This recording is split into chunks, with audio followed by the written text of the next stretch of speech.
We have four of our author friends with us this evening: Kate Rademacher, Kathy Izard, Patricia Raybon, and Elizabeth Jarrett Andrew. So thank you all for joining us. I am looking forward to another lively conversation. We had a great session a month ago, which is hard to believe that it's already been a month. Yeah. It's the last time we got together. It feels like it was maybe a week ago or something like that, which, you know, I don't know why time seems to fly during a pandemic, but for whatever reason, that's the way it feels. So in any event, our topic for tonight is how to respond to a crisis. So obviously we're in a time of global crisis. How do we respond to that as writers? And can we write about crisis where we're in the middle of it? So, you know, thank you guys for joining us. And this is a very informal kind of a thing. And, you know, as we were kind of discussing beforehand, if you'd like to ask questions through the chat function, you can do that. If you'd like to unmute yourself and ask a question verbally, that's fine too. I think it's probably better overall to stay muted unless you're going to be speaking. But you know, otherwise, you know, feel free to ask questions, to chime in. If you want to comment on you know, one of these topics, that's certainly welcome as well. So why don't I start off with a question, and then you know, we'll start taking them from the rest of the group. So here's the first question: what is the proper tone for writing for you to use in responding to a global crisis? Is humor, for instance, ever appropriate in a time like this? And if so, how? So who would like to talk about that first? I'll start off. I'm Kathy Izard. Thanks for joining us tonight. I'm meeting two of these authors for the first time, and then I know Brian and Kate. So it's nice to meet you virtually, those of you who are on, and I can see some of the names and some of the faces of people who are joining us. I guess I would say about that question, what's the right tone? Well, I always think you should write in your own voice. And so whatever your voice is and what's authentic to you, I, for example, am not that funny, so I probably would not try to use humor, especially in a pandemic. But I think certainly some people really can handle that well. You know, Tina Fey just did something pretty hilarious about the pandemic. So I think someone like that, whose authentic voice is always to be funny, I think absolutely that is her vein and who she is, and she can write that way. But I would probably choose something different. So that's my 2 cents.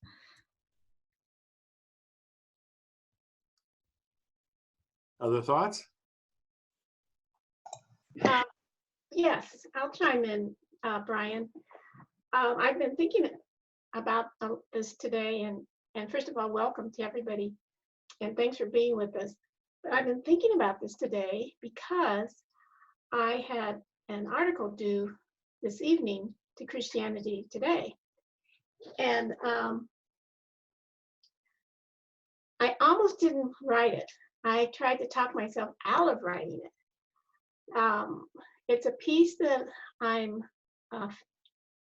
preparing for them on the difference that I've observed, the differences between how my white Christian friends are reacting to the pandemic and my Black Christian friends.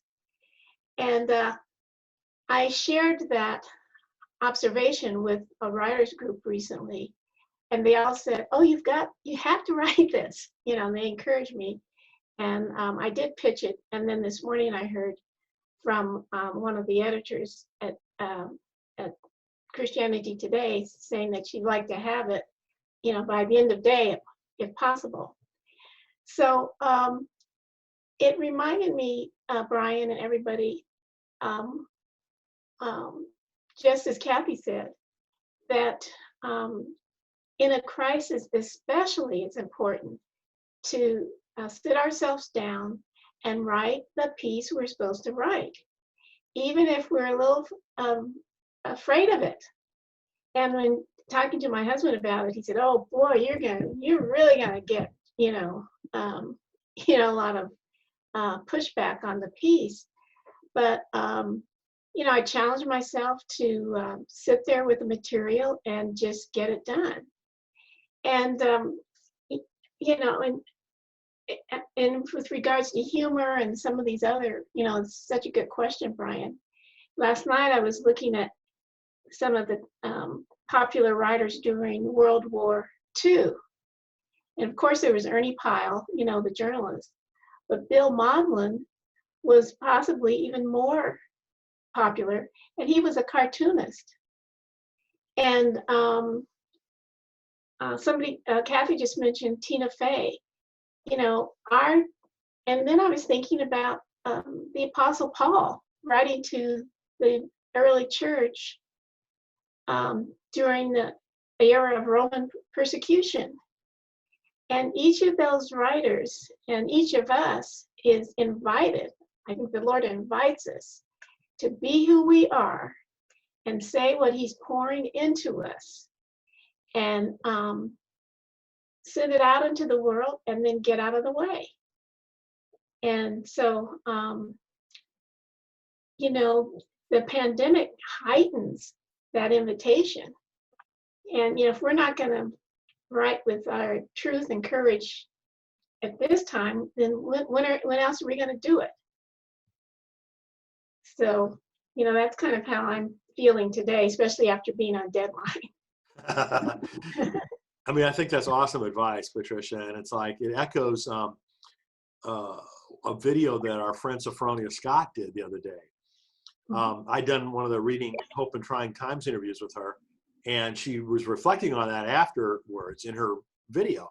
And she said something along the lines that, God's equipped us with the gifts that we need to get through this.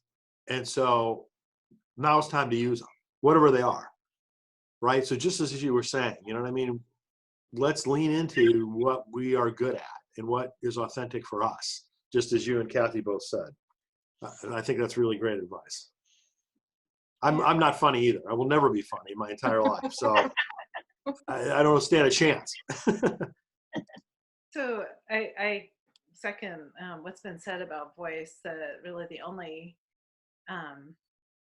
true response is to use your authentic voice. But I think that the word tone is different from voice, and that like we can kind of choose different tones for different topics or different situations. And I think that there really isn't a right and wrong choice, but what except that there's a gravity to the situation that requires us to really not shy from the seriousness of it, and to really consider many facets of it. But that doesn't mean that we can't be funny, or we couldn't. There's lots. We can be snide. We could be snarky. There's lots of tones that we can choose, so long as we really honor the gravity of it. I've kind of felt that in my communication, and this is more email, things like that than it is writing, but I kind of feel like I need to be more, I guess, empathetic and giving people the benefit of the doubt, so to speak, because who knows what everyone's going through, and the difficulties and the challenges that we haven't seen before. So if anything, I feel like I deserve to give, or people deserve to have more space, more latitude, and so I'm trying to remind myself that way. Brian, maybe I'll jump in before we move to the next question. Sure. So hi everyone. Also great to see everyone. I'm Kate Rademacher. And it's interesting because I'm sort of on the opposite time scale of Patricia in terms of close of business deadline. So I have a book manuscript due to Broadleaf Books at the end of July, and I'm about halfway through writing the manuscript. And so the topic of the book is, so again, I signed the contract long before COVID ever happened. The topic of the book is on Sabbath and rest. So the title is Reclaiming Rest. And so it's been really challenging, to figure out how to pivot the content, inclusive of the tone, in real time, knowing that the book won't come out till 2021, but the topic is relevant to COVID in the sense that, so the former, apologies for those of you who've heard me talk about this before, but the previous subtitle was The Promise of Sabbath, Stillness and Solitude in a Non-Stop World. And so obviously the world has stopped a lot, or has semi-stopped. So we changed the subtitle to A Restless World, which I like.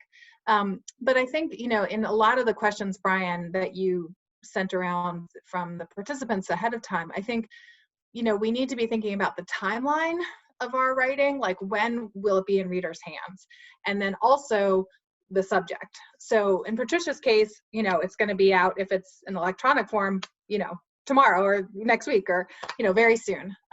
My book is not going to come out for another year and a half. And so that's a completely different task. And I think, so that's one, and that, and then obviously there's things in the middle. And then I think the other thing that I was thinking about before the call is sort of, there's the category of topics that are exactly related to the crisis. Patricia was writing about the response to the crisis. There's people writing about things that have nothing to do with the crisis. And so in some ways that's kind of maybe easier.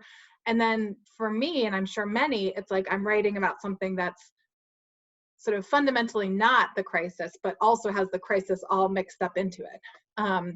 And so I think that was, I don't know if that's helpful to others, but sort of, kind of placing where you are in the timeline and then also in that kind of content. And I think the hardest place to be at is in terms of a topic, is that middle one where it's, if you're purely writing about the coronavirus response, then you know what you're talking about. There's a lot to respond to. If you're not, then you're doing your thing. But if you're kind of dealing with a human experience that's different, that's bigger than the crisis, but has the crisis built in, I'm finding it to be very challenging, but ultimately, a good challenge. And I can say more about that maybe as we progress on with the evening. But so I think some of the question about tonality also we need to be thinking about, I don't know if chronology is the right word, but the timing of when our writing will be in the hands of readers. That's a really important point. It's all relative.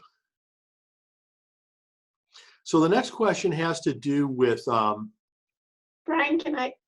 Sure, please go right ahead. No, I just wanted to for us to think a little bit longer on what we're saying here. And Kate, thank you so much for sharing, because I think what we are saying as writers, or maybe I'll ask the question, are we saying it as writers, is how important it is to weigh all of these various factors. I think about not in addition to the timing, but the client, the writing client, and slash the writing audience. How I'm working on the piece I just described to you is impacted by the publication and what I think they're looking for from me. I need to say some things about theology in this piece. Well, for this other blog that I write for once a month, it's a woman's blog whose task is to encourage the readers. And so, my tone there is typically more encouraging and scriptural. And so, it's the same person writing, but the audience is different. And so the editors for that material are looking for different things. And so, I appreciate the things that people are saying, because this work of being a writer, it is juggling all of these demands depending on the particular piece, the time of it, who's buying it, who's going to be reading it. And, at the end of the day, that's part of the enjoyment, I guess, of this work that we do, to see if we can meet all of those demands in a way that meets everybody's needs, but also our own, as the writer. So Patricia, can I ask you something on that? So did you find yourself, knowing your editor and knowing your audience on that piece, did you find yourself, because you told your husband you were kind of fearful to write this, did you find yourself being as brave and bold as you wanted to be, or did you hold back? Like, where did you find the line on that? Well, to answer to that question, the word length helped keep me in line, so that was a good thing. If they said 1,000 to 1,500 words, well, if it had been 2,000 words, that would have been just enough, to kind of hit itself. So I was really happy that they weren't looking for a really, really, really long piece. But the other thing is, I knew that for the piece to have any impact at all, I need to, kind of kick myself in the pants and find that place, that writing place that's more tough than actually my own personality. And Brian has known me for a long time, so he knows, I'm not the tough girl writer. But to do the piece, I had to kind of tap into wherever that resides, in my spirit and heart, and kind of amp that up. And so, we'll see how it works out. But I think for all of us, that's part of why we enjoy what we do, because there are these different challenges depending on, the assignment. Mm-hmm. So I think it's always so incredibly important to think about your audience. Who's the audience? And, what am I doing to relate to that audience? So I think what you were talking about, Patricia, is so important. And quite frankly, it shows your versatility, and your skill in being able to adapt for different audiences, different times, as, Kate was mentioning, as well as different lengths. For those of you who don't know Patricia, she makes really good memes too. So talking about a short length, much different than 1,500 words or whatever. And I would add courageous. I mean, it's courageous to do that work of kind of challenging yourself and pushing yourself like that, which is another way to respond to this question, I think, that yes, we need to speak from our authentic voice, and we need to use the tone that's appropriate to our audience and to the moment. But within those, to really kind of push to the edge of our comfort zone and allow ourselves some expansiveness, or to really allow ourselves to grow within that writing project. So that discomfort that discomfort of growing inside of our project is really a good thing. And lots of times we can interpret it as scary or inappropriate, or we can put all sorts of labels on it that aren't exactly accurate, because we just don't want to grow. But I love, I think really good writing comes from that space of vulnerability and risk taking. Okay, cool. Why don't we move on to the next topic, which is a little more tactical in nature. What are some outlets to pitch to that are publishing spiritual writing responses to COVID-19? So clearly there's a lot of publishing houses or, magazines, whatever, that are writing about this. But I guess the question is more, who's open to pitches, new articles from new authors. Does anyone know any outlets like that?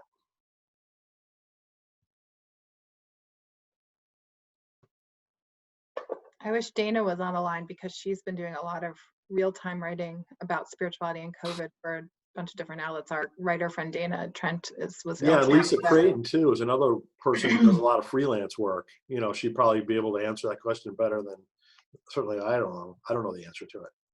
I mean, I think the question is who isn't accepting stories about COVID-19 right now? I think the problem is more for the writer who wants to write about something else. So I think, you know, I mean, again, I'm not in the, Patricia, you know, you and others might be able much more better position, but for any channel that is opened on a normal day, you know, when things are normal, you know, again, I'm sure would be looking for stories that are relevant, new, edgy on COVID.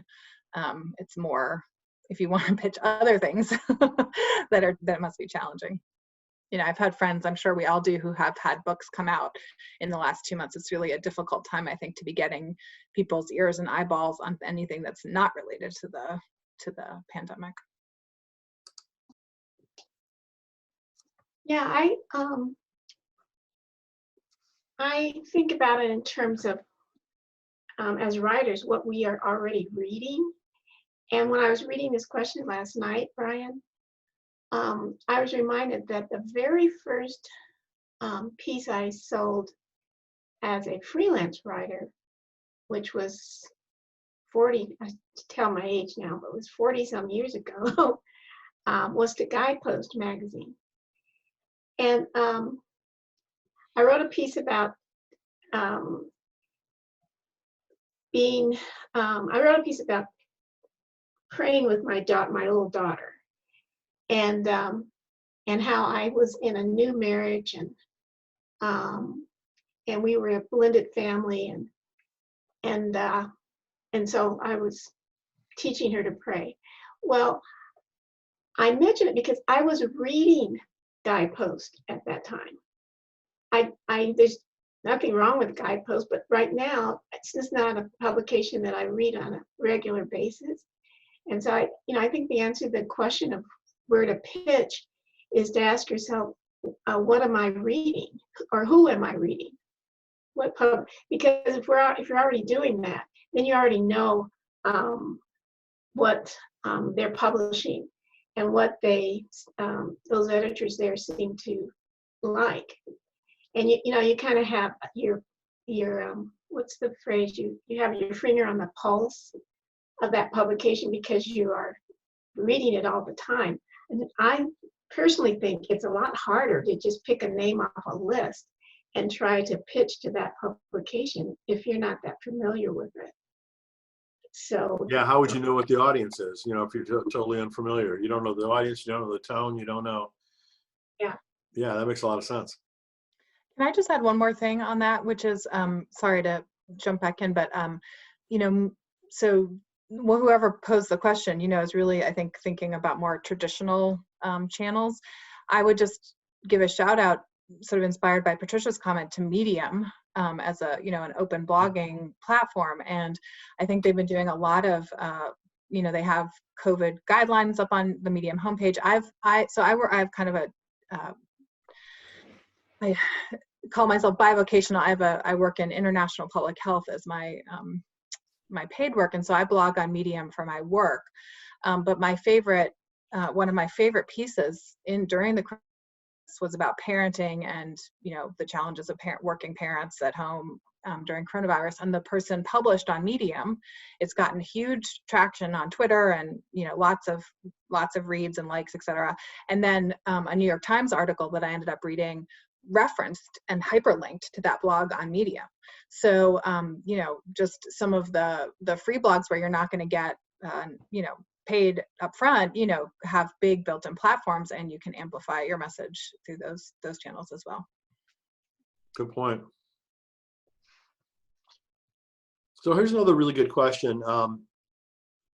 How do we write about this global crisis in such a way that honors and acknowledges all the many circumstances that readers are finding themselves in? How are we sensitive to that? I mean, this whole thing has really impacted people in dramatically different ways.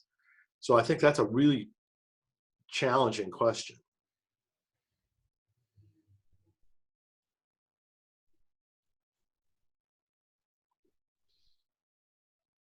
Brian, would you repeat the question again? Sure. It has to do with, I'll just read it verbatim. How do we write about this global crisis in such a way that honors and acknowledges all the many circumstances readers are finding themselves in? So, you know, everyone naturally tends to think of the whole world looks like what they see, right? Their circumstances or what everyone else, you know, is, which is so completely not true generally. And now it's even more unpredictable, I guess I would say, and a big range, you know, in terms of what people are going through. Yeah, So maybe, how do you write, you know, and kind of in that context, I guess, and acknowledge that? So I love this question, and I'm really struggling it with it in real time. So I'd love to get everybody's reaction to this, and maybe you all can use my situation as a case study. So again, I'm writing this book about Sabbath and rest, and you know, I'm deeply, deeply sensitive to, or aware to the extent that I'm able, of the humongous you know, the public health implications and the economic implications, not just in the United States, but in around the world. So again, my public health work focuses all on developing countries, mostly in sub-Saharan Africa. And so a lot of my colleagues and the communities we serve are being hugely negative impacted, you know, in sub-Saharan Africa. At the same time, in my personal life, there have been incredible gifts from being in quarantine related to rest and slowing down. And again, I'm a sort of quintessential workaholic who travels all over the world and goes a million miles an hour. And so being forced to slow down has been life-changing for me. And so I'm really struggling with that in my book about rest, to say there have been tremendous, you know, more than I've been seeing a lot of the phrase on social media, silver linings. Like for me, it's not so much of a silver, it's bigger than a silver lining. It's deeper than a silver lining. It's like a wake up call. It's a change. It's a healing. But then how can I be, you know, I feel so, guilt is the wrong word, but I feel that tremendous tension with, you know, the profound, the hugeness of how terrible this is for so many millions of people around the world. So I'm really struggling with whether to write that in an authentic voice. You know, we're all talking about being courageous and authentic. And, you know, and I think all I can do is say that duality. But I'm really nervous about that. I'm nervous about being tone deaf. I'm nervous about being insensitive, even if I try to be sensitive. So I'm really struggling with this. So I think it's a great question, and I hope somebody else on the call has the answer. This is Erica, if I may. Thank you for allowing me to join this session this evening. I'm enjoying the conversation, and I agree that we have to be authentic in our voice and from our perspective. But to the last point, that would challenge us to do a little research, because as was mentioned before, we know our bubble. We know if we're the ones who are always busy and it's hard for us to slow down, what that feels like for us. But, you know, perhaps we don't have the perspective of being in an unhealthy relationship and now we're stuck in the house. Perhaps we don't have the perspective of we live alone and now we're disconnected from everybody that we used to connect to. So I think writing from that perspective would require us to dig a little deeper and challenge us to research those areas that we may be less familiar with, so that we can write from a place of knowledge and a place of insight that maybe we didn't have before because we've read other stories or we've seen other videos or things like that. So I think that would help us to expand and, as Patricia said, challenge us to write something that maybe we wouldn't ordinarily write.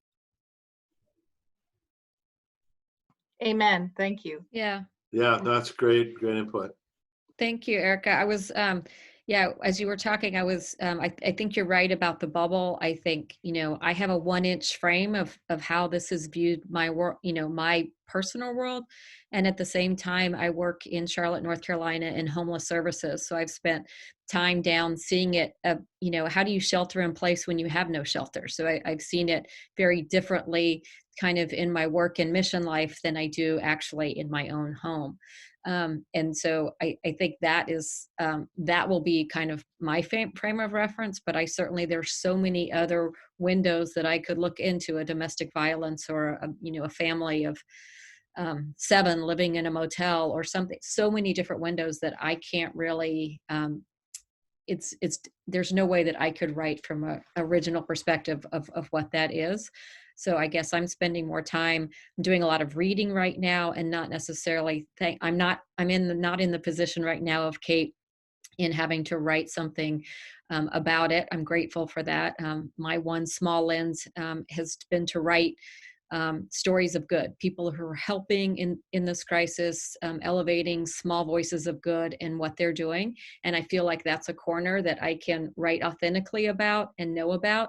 But there's so many other things that I can't know or write authentically about. Yeah, I love those answers. Thank you, Erica, and thank you, Kathy.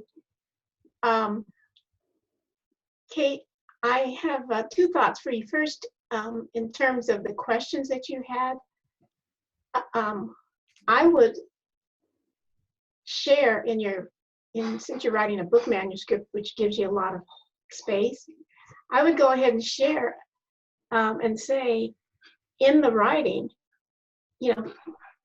but what do I know? And then share the questions that you're having as you're doing the writing. And I think it's a very open-hearted, kind of honest thing to do in the writing itself, so that writers can see the struggle that you're having, even trying to do the work of the writing. And then, since you asked the question in the text, then answer it by doing the work that Kathy and Erica were talking about, doing just some looking around and see what you discover, and then share that. And then the third thing, I think about what Anne Lamott says, that writing is paying attention. And so, you know how it works when we start to raise these questions and pay attention, then the Lord brings that information to us. Like this morning, when I woke up, for whatever reason, I found myself reading an article about the Navajo Nation and how its per capita has the highest rate of COVID-19 in the country. Well, there are 30% more than 30% of the people there, according to the article, don't have clean running water. More than 30% of the people on the nation don't have electricity. It's something like covers something like 27,000 square miles. Well, there are 13 grocery stores on those 27,000 square miles. So people drive miles to grocery store and then get there, and there's nothing on the shelves. And so in this other piece that I was writing today, I just came to a place, I didn't share all those statistics, but I was able to say something about the Navajo Nation, and I put a hyperlink on it. Well,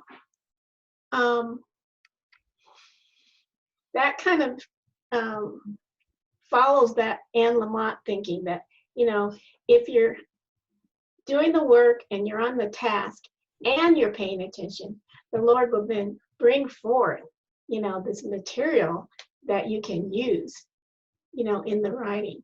Mm-hmm. So, if I were you, I wouldn't hold back in sharing in your manuscript, I'm struggling here, and talk about, as you described it to us, and then so I did some research, and then share that. So, I think that in terms of technique can be very effective. And, you know, it gives you a chance to, for your readers to kind of journey along with your struggle of trying to write for them and share information. Very cool. In some ways, COVID just kind of drives home what's always true for writers, which is that we don't know who our audience is, and we don't know what circumstances they're in, and we have to imagine many wildly different circumstances from our own and kind of see our story through those other lenses. And it's just a good exercise in, you know, learning to speak the truth and or at least making an effort to do justice to the truth. What I would also add to the conversation is it's really easy for writers for us to shut ourselves down in that work, you know, to think, oh, I can, you know, who am I to tell my little story, my little 1 inch? And my little 1 inch is so insignificant compared to other people's suffering or tragedy or struggles or heroism. And what I would just add is that each of our 1 little inch is also sacred and a window into something significant and important to add to the conversation. Love that, Elizabeth.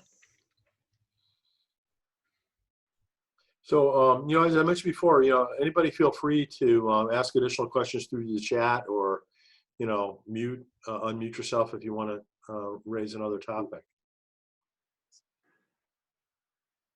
But I'll go ahead and keep going. We have talked in the past a lot about how this is kind of a unique time, right, that we're going through. We're all experiencing things that we haven't experienced before in many different ways. How can we find writing topics out of that? How can we identify something that's worth writing about, that's novel and unique as much as this time that we're going through?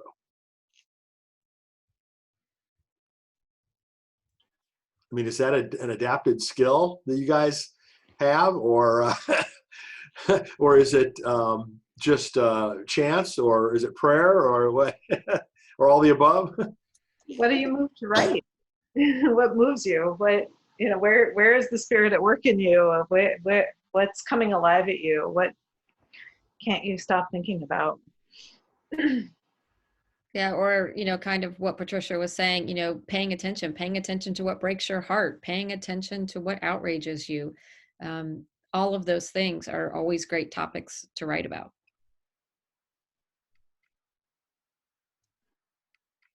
Yeah, I think the astounding privilege in this this calling, if we call it that, is that there are no limits. The sky's the limit, you know, when it comes to topics, and especially if we honor who we already are, or who the Lord has already shaped us individually to be.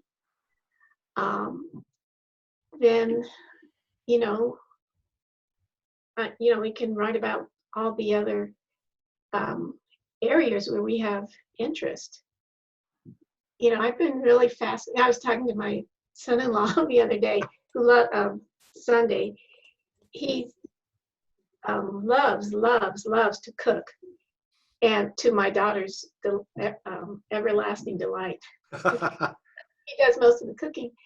But we were talking about, you know, cooking during the pandemic, and I said, you know, we have almost no food waste right now, and how different that is from the past when, you know, I'd clean out the refrigerator, and I wasn't so, you know, concerned about saving every last bite of food like we are now, because when you get to the store, you're not sure what's not going to be there. And so we were talking about, gee, in fact, one week, we typically have a garbage pickup once a week. And one week, we just didn't have that much garbage to throw away. And so somehow, I haven't thought about it, but since you asked the question, Brian, there's a little essay in that. And so I think that's what writers do, you know. You kind of step back and observe, and there's something in that, some life lesson, some principle, some spiritual gem, you know, that you, if you kind of sleep on it a bit and think on it, you know, will start to emerge. So as Elizabeth said, you know, it's about honoring that these little moments and little slices of life, these little pieces of whoever we personally happen to be.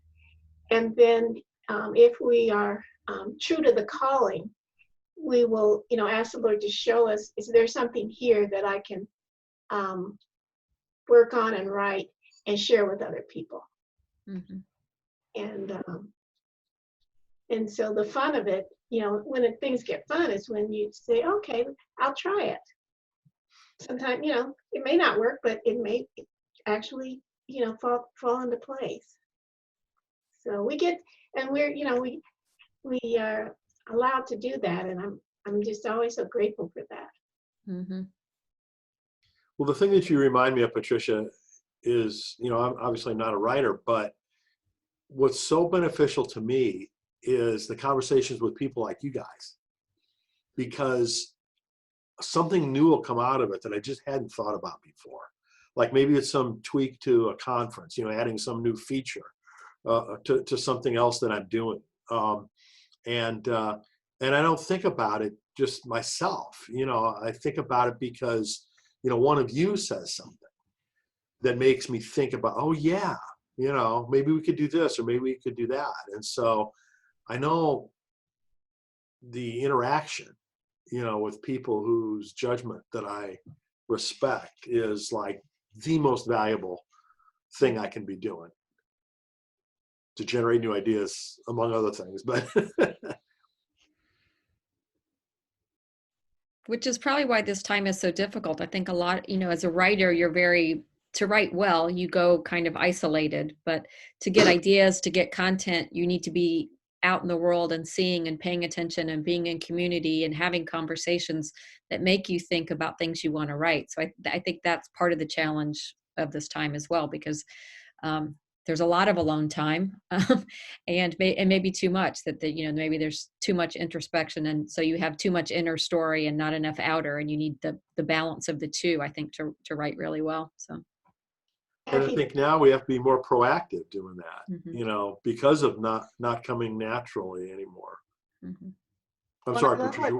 Oh, sorry, Patricia. Go No, ahead. Patricia was going to say something. What were you going to say? I was going to say, Kathy, that would be a great essay.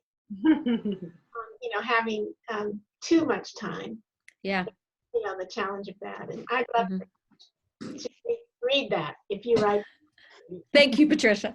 Yeah. Yeah, I haven't seen that. You know, we've all seen just so much during this time, and I don't know if I've actually seen that angle. Okay, duly noted here. You have your assignment. Yeah, my assignment. Thanks. Kate, were you going to say something? Well, I'm kind of excited for the last question on the list, so maybe I'll pause, and I just want to make, you know, because I've been thinking about, if the last one was about what do you do when you feel like you can't write, I think, right? So that's Yeah. Let's go ahead and go on to that. okay, because that came up on the last this is the second one of these we've done, and that question came up. I think a lot of us were struggling with that sort of like deer in the headlights feeling. Anyway, sorry, Brian, do you want to just read the way it was worded? I think let me see, it says, what can help me get past the feeling that I am unable to write now?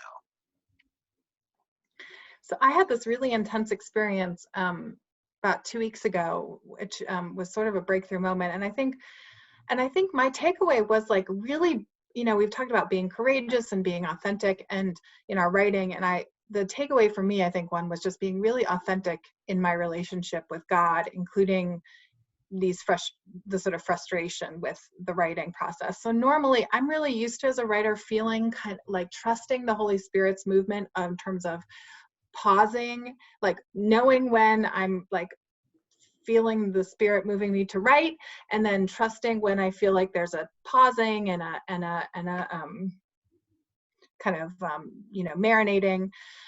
And what I was feeling the other day was just like nothing, like radio silence. It wasn't even like writer's block. It was like writer's silence. Like my brain was empty, and I was like, we got to like move along with this book manuscript. Like, silence is not gonna, we can't like, but I think it really pushed me to be more honest in my conversation with God, and in my frustration with God. I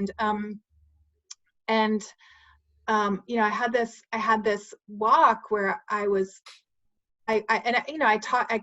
walking, and I called a girlfriend, and I'm just like, I'm mad, I'm angry, like I'm angry at industrial capitalism, and I'm angry at secular humanism, and I'm angry that God is like, aggravatingly vague so often. And so I'm like pissed off. I'm like calling my girlfriend, I'm texting my other girlfriend, I'm mad, and then my girlfriend's like, you're mad about like industrial capitalism? Whoa. And I'm like, I'm mad. So then I like walk through the woods, and I end up in this neighborhood, and I was like found this one little lending library, and I pulled out a couple books from there and sat on the curb, and this guy walked by and was like, are you meditating on the side of the curb? I'm like, I'm having a midlife crisis on the side of in your yard. And one of the books like just spoke to my heart, and like it was a game changer, and it felt like a gift from God, and it was such a powerful moment. And I think if I hadn't been like authentic in my frustration and my anger, I don't know if that sort of holy moment Spirit would have been birthed. And so anyway, I don't know, maybe that's just me being crazy, but I think the lesson for me was to be authentic in our prayers too at this time, and in our journey of writing. Are you going to share that in your book, please? Well, I'm debating it. It's very real, Kate. You write real. I've got it outlined in my journal so far. I think it's great. Well, and I would say, Brian, when I saw that question, what I do when I can't write is I read, and I read other authors' words, and I continue to read. And so I've been doing a little bit of both. Some mornings I get up and do early morning writing. If I'm feeling completely dry, then I have books this thick that I've ordered and haven't read yet, and I'll pull one. And the one that I pulled in the last couple of days was one that I got off of Writing for Your Life. And like our friend Dana, I brought my props. But anyway, so I wrote, I read this, Your Story Matters, and it just came out. And if you, this book is great. If you are stuck, she's got great exercises. She's got great reasons for writing.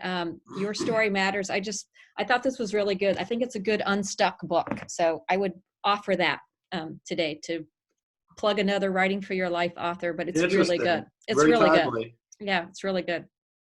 It's I endorse that book. I think it's wonderful. Leslie Field's book. I love it. Yeah, I'd never heard of her till this, and then it fell into my lap in the same moment that whatever book that fell in for you that you needed, I needed that book, and it fell into my lap too. So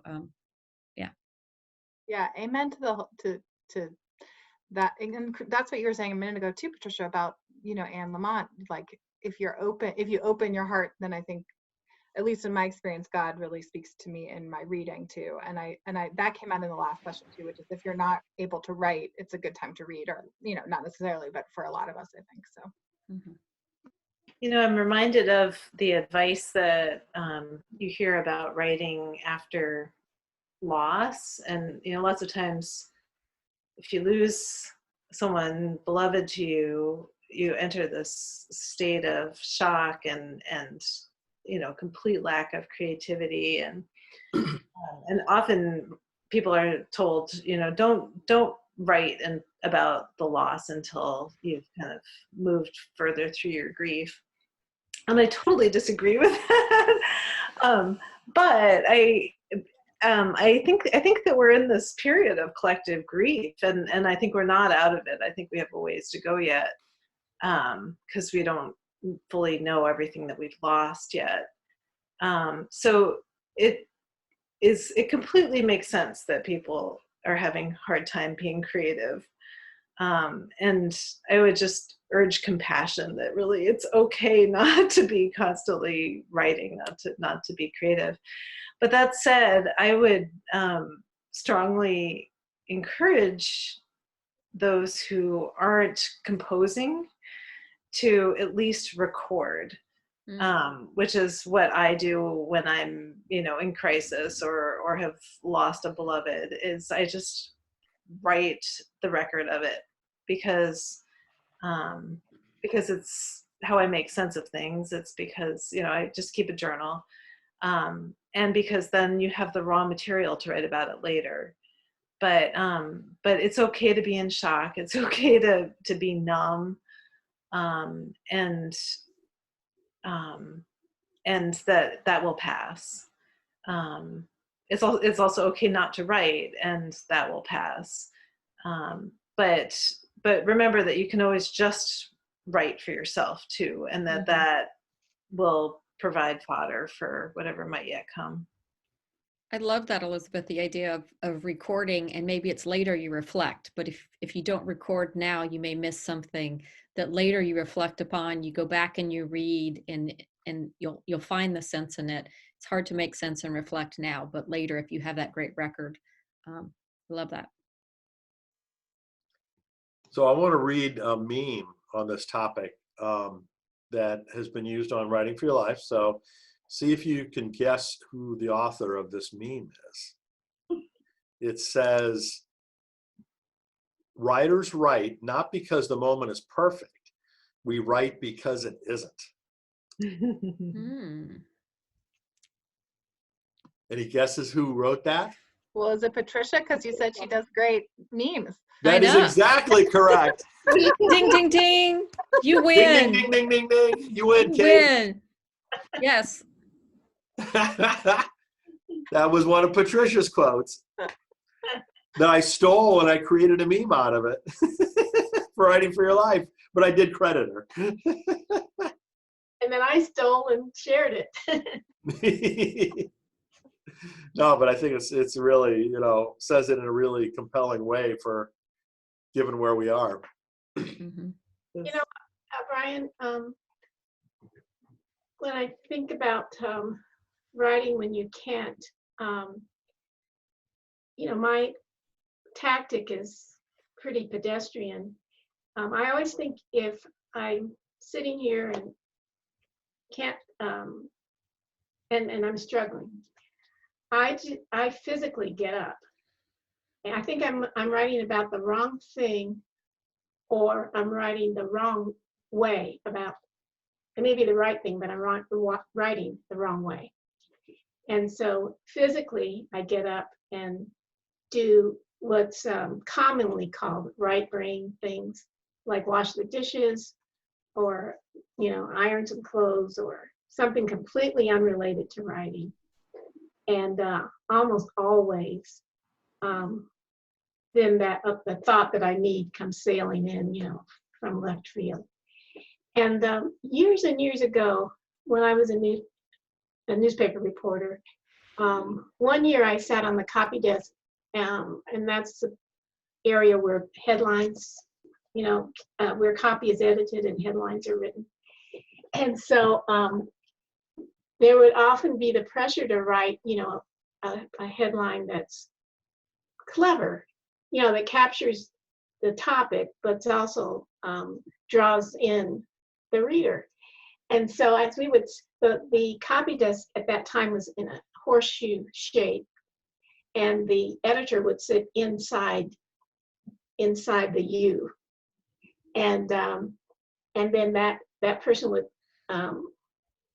would deal stories to us during the day to edit and write headlines. And so there was something about the nature of the work that if you were just having a struggling with finding exactly the right word or, you know, the right phrase, you would see people all day just it was like popcorn.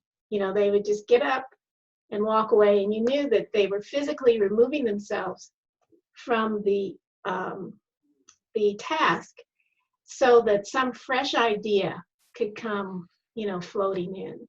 And so I guess to answer this question about what do you do when you can't write, for me, I guess it's a holdover from that time. I just physically have to get up and go sweep the floor or something. And I don't know, the subconscious is fascinating, but that just kind of clears out the cobwebs and allows, you know, something fresh to come flowing in. But I really, at the same time, I love hearing about the other process that people have been sharing, because sometimes, a lot of times, you're not on deadline. And you need to give yourself space to think about the best way to say what needs to be said. Mm-hmm. So I appreciate how everybody shared. That's very helpful. And Kathy, when you were talking last night, I was reading, I can't remember, Washington Post, or maybe it was in the New York Times, an article on, you know, 10 really big books that you never have had time to read, Mm-hmm. like War and Peace, and you know, and so I saved the articles because I thought, yeah, you know, we've got time. So, but on top of this question, I love that idea that if I'm, you know, looking for a better way to say what I'm writing, you know, yeah, here's War and Peace on my Kindle, you know. You can knock it off in a day, right? Yeah. Or I've been doing a lot of audiobooks. I've been listening to audiobooks and taking, I mean, I've walked so many miles in the last, I don't know how many, and so listening to other people's words and kind of the poetry of sentences and, you know, being careful what authors I'm listening to. So very poetic authors and literary authors. And I found that's helped. So when I sit down to write a sentence, something I think more literary than I am has been coming out because I've just been listening to words as poetry almost, and it's kind of as background words and music. And I think that's been helping too, is listening to words rather than sitting and reading. So the act of walking and listening has been very helpful. Very cool. Well, any other closing thoughts before we sign off for the evening? I appreciate you bringing these conversations together, Brian. And it's Yeah. Oh, well, sure. I mean, it's my pleasure. It's always great to hang out with you guys. I mean, it's nothing I'd be rather doing than being able to talk with you guys and help out, you know, some of our writer friends. So much more richer in content than the Netflix that I was going to watch. I have been watching. So thank you. I learned so much more tonight than I have from Money Heist. So it's good. Yeah. Yeah, So, I just really want to thank you too, Brian. I think, you know, you not only preserving community during this time, but growing community. I mean, it's such a gift. And I just want to also thank the folks who submitted questions and shared comments. You know, it's just really, I think, precious. I think community is becoming even more precious to all of us. And this is really, really meaningful to me. So thank you all so much. Good. That's great to know. Right. So our next second Tuesday is going to be on June 9th. So 8 p.m. Eastern time, Tuesday, June 9th. So if you've got questions that you'd like to submit, if you've got topics that you'd like the group to discuss, you know, please send them my way. But otherwise, thanks, everyone. Thanks very much for joining us. Really appreciate it. Thank you. Thanks. Enjoy Money Heist. Great, Kathy. My husband already started. It's too late. I'm going to have to like catch up later. So yeah. And Patricia, when is your Christianity Today article going to come out? Sounds really fascinating. Do you know if they're going to print it? I'm not sure exactly what day. When I find out, though, I'll send Brian a note and let everybody know. It'd That be sounds great great. to attach it to this because, you know, we've talked about it so much. It'd be really great to have the article and to see what Yeah. Yeah. I mean, if there's links to anything that you want me to put Yeah. in the notes for this, please send them my Yeah. way. Okay. All Thanks. right. All Thanks, right. guys. Everybody. Thanks, everybody. Stay healthy. Bye-bye. Bye-bye.